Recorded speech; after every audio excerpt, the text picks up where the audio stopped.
Lənkəran-Lerik yolunun 17-ci kilometrliyində baş verən uçqunun nəticələri qismən aradan qaldırılıb. Lerik rayon 43 saylı yol istismar idarəsinin rəisi Elxan Əliyevin verdiyi məlumata görə, miqyasına görə ən böyük torpaq uçqunu baş verdiyi ərazidə hazırda işlər davam etdirilir. 43 saylı yol istismar idarəsinin ağır texnikaları və canlı qüvvələrinin səyi nəticəsində yolda hərəkət qismən bərpa olunub. Lakin buna baxmayaraq, torpaq uçqunun nəticəsində bağlı qalan yolun tam olaraq qaya parçalarından və torpaqdan təmizlənmək mümkün olmayıb. Buna səbəb kimi uçqunun miqyasının geniş olduğu göstərilir. Artıq baş verən hadisənin geniş olması, böyük işçi qüvvəsi və texnika cəlb olunması barədə müvafiq qurumlara xəbərdarlıq edilib. Yolda hərəkəti tam olaraq bərpa etmək və əvvəlki qaydasında gediş-gəlişi təmin etmək üçün 2 həftədən artıq vaxt tələb olunması lazım olduğu bildirilir. Lakin yol təmizləndikdən sonra da yenidən uçqunun baş vermə ehtimalı olduğu istisna olunmur. Qeyd edək ki, martın 21-i gecə saat 4 radələrində Lənkəran-Lerik yolunun 17-ci kilometrliyində baş verən torpaq uçqunun nəticəsində magistral yol bir müddət bağlı qalıb. Nəticədə Lənkərandan Lerikə və əks istiqamətdə avtomobillərin hərəkəti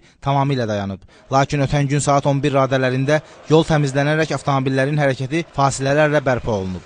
Qeyd edək ki, Lənkəran-Lerik yolunun 17-ci kilometrliyində bundan öncə də bir neçə dəfə uçqunlar baş verib. Lakin mütəxəssislərin fikrincə, bu digərlərinə nisbətən miqyasına görə ən böyük torpaq uçqunu sayılır. Ənvər Quliyev, Elviz Nəsirli, Xəbər xətti, Lerik.